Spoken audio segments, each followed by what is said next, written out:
Hello and welcome to Marketing Edge on TV, Nigerians' leading initiative in the business of brand management and the management of brand business. It is a 30 minutes wholesome package that comprises brand news, branding focus, and industry conversation, all in a mix encompassing thorough and in-depth, all aimed at promoting the brand idea.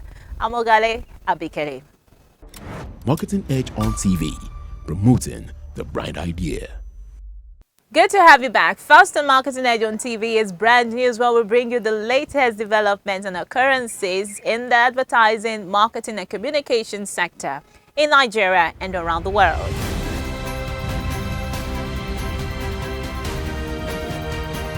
Now on brand news.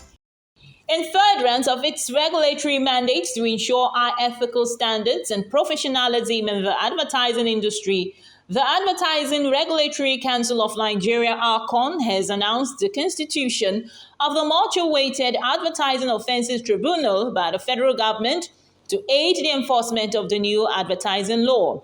In a statement released by the Advertising Regulatory Agency, the tribunal will be chaired by Honorable Justice Cecilia M.A. with Charles Odenibo, Morov Aliero Esquire, Idoriang Enang, as well as Mrs. Julia Oku Jacks as members. According to the statement, the tribunal is an independent, specialized judicial body established to ensure equity, openness, and fairness in all disputes and offenses committed or allegedly committed under the Act, adding the tribunal will advocate speedy hearing and timely resolution of all matters before it.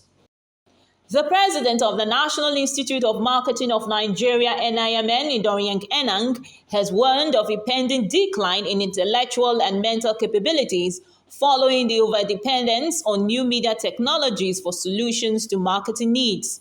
Speaking at the third public annual lecture of the Lagos chapter of the NIMN, Idoriang Enang stated that the recent breakthroughs in technology have made many professionals to jettison critical reasoning and insights backed by research to create solutions that deliver well on the brand promise and objectives. According to him, the latest innovations in technology and the sophistications of automated tools have led to a depth in knowledge which will have severe consequences on the future of marketing as well as the growth of businesses if marketers do not deliberately engage in intellectual rigor while leveraging technology. Latest industry report has shown that over 150 new phone models have been introduced into the Nigerian market to meet the overwhelming demand for smartphones as technological growth deepens. According to reports from the Nigerian Communication Commission (NCC), in the last 2 months alone, no less than 151 new phone models have been approved for importation.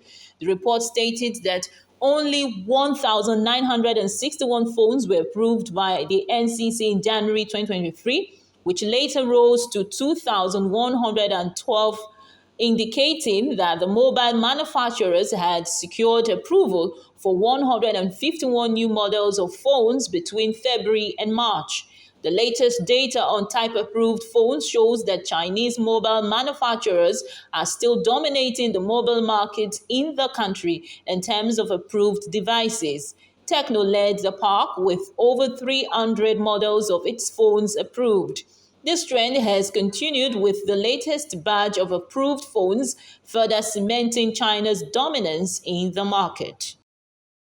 Global beverage company Coca-Cola is celebrating 137 years of refreshing the world and making a difference with over 200 brands and thousands of beverages across countries and territories of the world. Having made its mark, breaking territories and boundaries with its unique taste and unmistakable logo, it has remained a valuable brand and a market leader by ensuring that people are at the center of everything it does, from its employees to those who touch its business and to the communities it calls home.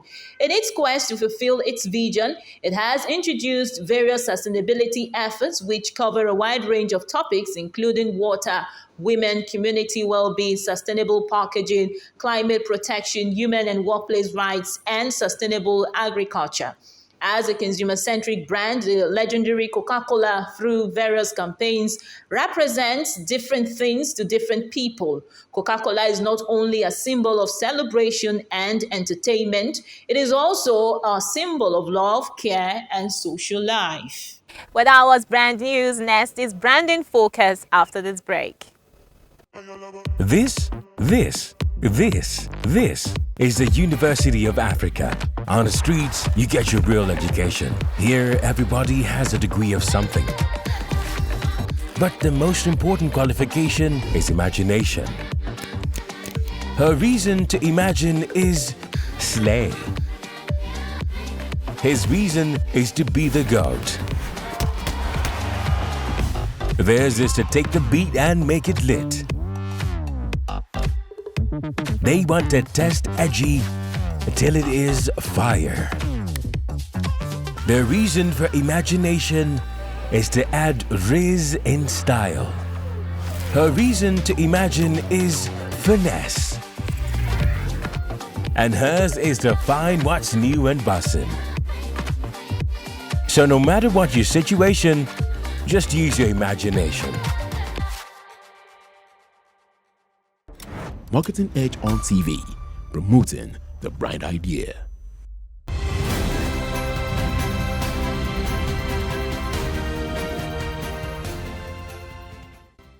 Now on branding focus. The entire concept of consumer behavior is taking a new dimension. I mean, change is constant, but the evolution of consumers is now accelerated by technology. Internet proliferation has exploded and has led to a massive transformation in an incredibly short period of time. There has been a shift in power from the marketer to the consumer, suggesting a new form of relationship between the consumer and brands.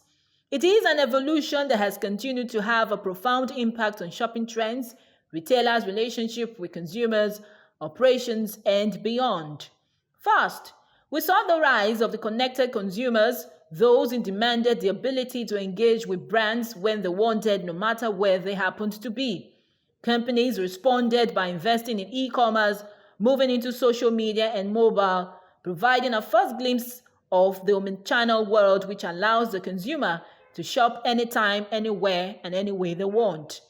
In this present age and times, consumers are no longer that passive audience who consume just anything as relates to all brands' messages. Now consumers are discerning. They are producers, active, daring, and are demanding more from brands. Brands are no longer the sole custodians of their messages. Consumers now discuss brands in their focus groups, chats, and all. They make purchase decisions after exhaustive product research, online price comparison, talking with their networks online, and face-to-face before making a purchase. Consumers today are empowered, smart, and incredibly rational. They are more and better exposed to an avalanche of information on brands. They demand flexibility and personalized attention after a purchase is made. Trends and culture are evolving, and it is changing consumer behavior as well. With a current worldwide estimated population of 7.8 billion, broadband research revealed that approximately 4.93 billion people have access and use the internet frequently. And looking ahead, there will be about 6 billion internet users this year, 75% of the projected world population of 8 billion, according to statistics from cybersecurity ventures. Evolving consumer behavior is an opportunity for businesses to rethink strategy and reevaluate the operational model in line with the rapidly changing business environment. Brands must continue to evolve with the consumer to stay relevant and achieve their marketing objectives. They must align their messages with the expectations and desires of their consumers. To be in the mind of the digital consumer, brands must know the consumer's digital footprints, their daily routine, in order to meet them at their touch points. Marketers are leveraging internet advertising to achieve their marketing goals, which is evident in the rise of social media bloggers, growing trends of influencer marketing, growing demand for e-commerce and social commerce accelerated by the pandemic. Entertainment marketing is gaining more traction among brands. Since the attention lifespan of consumers is fleeting, embedding humor, games, and skits in advertising messages will attract more engagement, which can lead to patronage and brand equity. Well, that was branding focused. Next is industry conversation, when we have interactions with distinguished personalities in the business of brand management.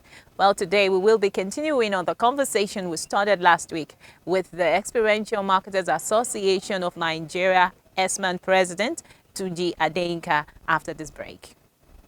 Marketing Edge on TV, promoting the brand idea.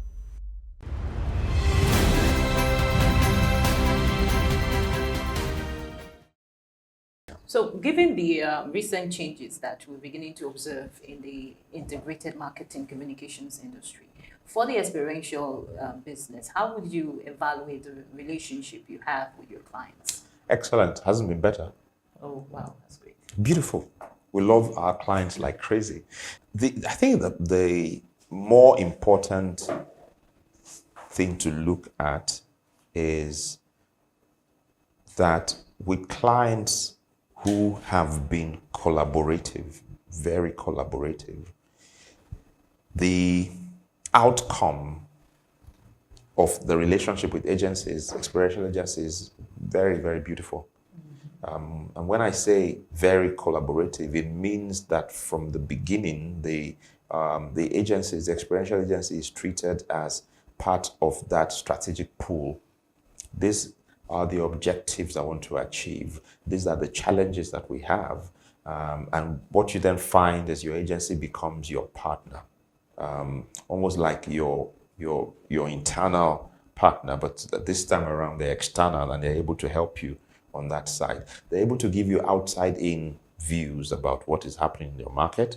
They're working with other clients, so they're also able to give you broad counsel on what is happening in other categories.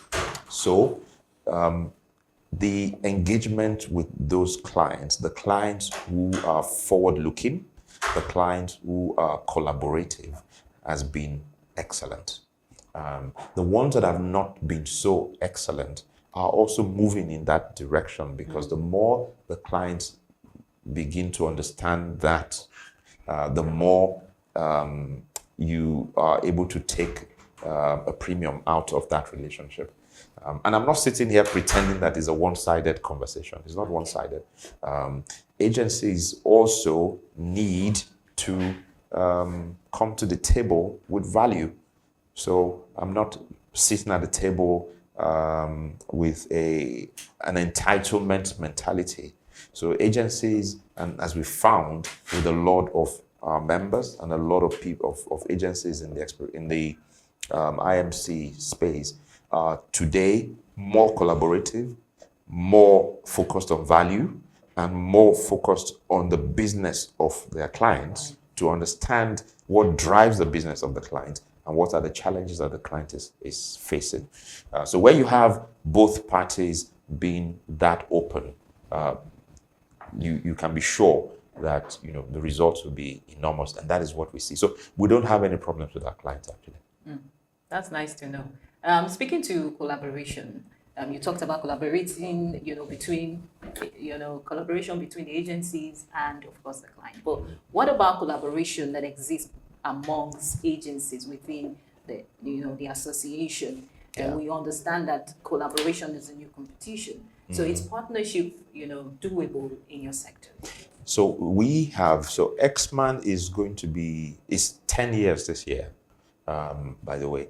Congratulations, sir. Thank you very much. And what has helped us is that from 10 years till now, you've had a very cooperative thinking, because there's certain things you can achieve as individual firms, but there's certain things that are best achieved when firms come together. We compete, but we also cooperate.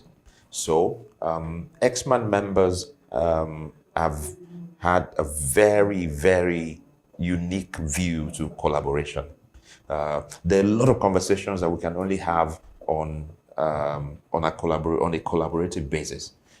The kind of discussions that we have with the regulator, for example, with ARCON, we do on a collaborative basis. ARCON is working with all of the sectoral groups and also advertisers to ensure that they shore up the value in the industry, to ensure that the value exchange is mutual. So we are able to engage with that collaboratively. Second is that we also understand the things among us which are really levers of competition, but there's some which are levers of collaboration. So there's certain things that we know as an industry that we should have and which every member of the industry can tap into. So an example is, and we'll be launching that very soon, is that we understand, for example, that a lot of our members have assets which are probably not well utilized. They have equipment, they have sound equipment, they have light equipment, they have all sorts of equipments which are sitting in the warehouse. And therefore, we're building a system, an asset exchange system that allows agencies who do not own this asset to use these assets, pay for those assets, pay very competitive prices for those assets, and also enable those who own those assets to optimize the usage of those assets without it sitting bare in their warehouses. So we have those areas. When I talk about the measurement systems that we're working on as Xman, we're doing that collaboratively. So there's so many things that we're doing because we believe that when we come together and we wield our numbers, we are able to achieve those things better than if we do that as individuals. Highly commendable. Well, you get to tell us more about the 10th year anniversary and all the plans you have. But before we get there, let's talk a bit about regulations. You mentioned ARCON, and interestingly, ARCON has introduced several reforms in the advertising industry and get towards repositioning the industry for growth. And you are this, Xman president, and we also have other sectorial bodies. So what are the rules in terms of helping this helping the implementation of the new ARCON law? The rules are very, very clear. First is there's been a lot of work that has gone on in the last year or two in terms of educating the different players in the ecosystem, educating the members of the sectoral groups, educating the people that we work for. And that collaboration has meant that we've had a lot of discussions in terms of how best to implement this or how best to implement that. We've had discussions in certain cases where the law says implement it as AB, but it's implemented in a better manner than AB because it's more about the spirit of the law than the letter. And we understand that the law is geared towards achieving a certain objective. And what we then do or see is to ensure that there's communication amongst all of the sectoral groups, which we have on a regular basis. It also so happens that the sectoral groups are all, within a phase where the different executives in those groups are collaborative largely. And that allows us to also exchange in terms of what is working for you and what is working for me. And there's certain projects that we also do together as one. So I think it's been a very good ride. Of course, there are challenges there and there. There will always be challenges. But what we believe is that as we continue to engage, as we continue to have useful conversations, things will ultimately improve. Speaking about challenges, we spoke to some. Yes. So we spoke to some, professionals in the experiential marketing industry, and some of them they share the opinion that ISOP has not been fully implemented. Yep. So what would be your thoughts on that, sir? Yeah, ISOP has not been fully implemented. That is very true. But we started from ground zero. From ground zero to where we are today, how far have we gone? Some of the stipulations will take a while to implement, especially with certain clients or companies, because for some of them, decision making is not centered in Nigeria. So I don't think that we believed that everything in ISOP was going to be implemented in 1 year. I don't think that is going to ever happen, especially for an industry that has done things in a certain way for a long time. It is going to take time. And within that time, you'll have engagements. Those engagements will be useful. In some cases, there will be some challenges. Those challenges will be useful because at the end of the day, would always come back to a point where we're able to agree on what is the right way to engage. So, as the president of the Experiential Marketing Association of Nigeria, what would be the milestones you recorded last year, and what are you looking towards achieving this year?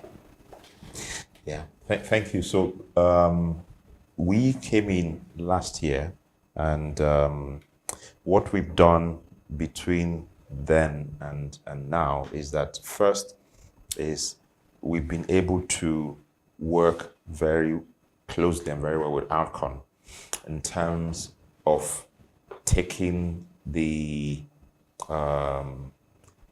changes in regulation, taking it down to our members, and to ensure that our members comply as much as possible. I think that is one of the things that we've done.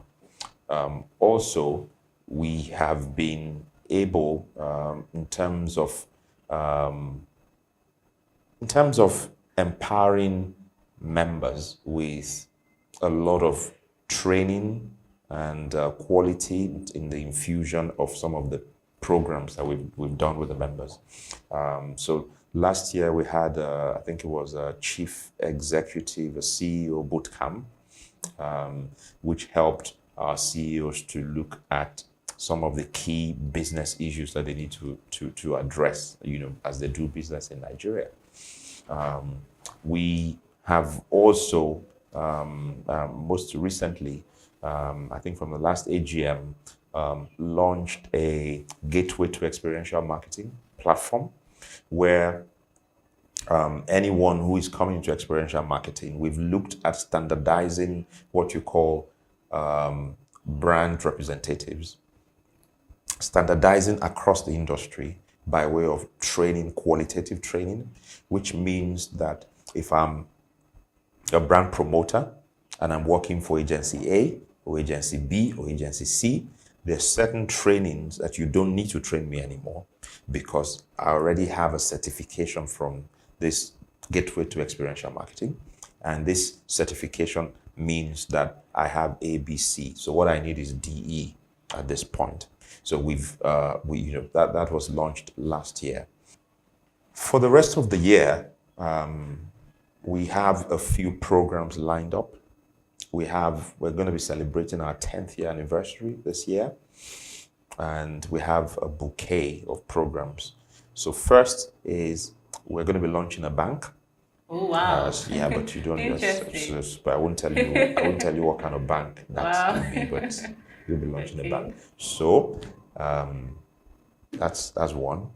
Two is we are going to also be celebrating with those who have worked in this industry over a very long time, and those who have contributed to the industry over a very long time, not in the span of 10 years, 20 years, 40 years, 50 years. We're going to be recognizing them. The X-Man Awards are coming up. It comes up every 2 years. So in July, we'll be having the X-Man Awards, where we celebrate and reward work that is done by experiential agencies. We'll have our AGM, and we're going to be having our elections as well in the month of July. And also, our Brand Experience Summit is also coming up in July. It's going to be 2 days in July. I think it's 12th and 13th in July, where we're bringing a very good rank of speakers. In the last 2 years, we did something which was more virtual than physical. This year, it will be more physical than virtual, and that is going to be taking place at Bamora on Victoria Island. So these are some of the activities that we've lined up for the rest of this year. Of course, the other activities that I've said, we're going to be launching the asset exchange platform as well within this year, and launching a few other very important advocacy programs. Thank you so much, sir, for having this time with us on Industry Conversation. Thank you. We look forward to having future conversations, especially after your 10th anniversary celebration. No problem. Thank you so much, sir. Thank you very much. Thanks. Okay. And so that's it on Marketing Edge on TV. Do well to join us same time next week for another interesting time. I'm Ogalia Bikele. See you again.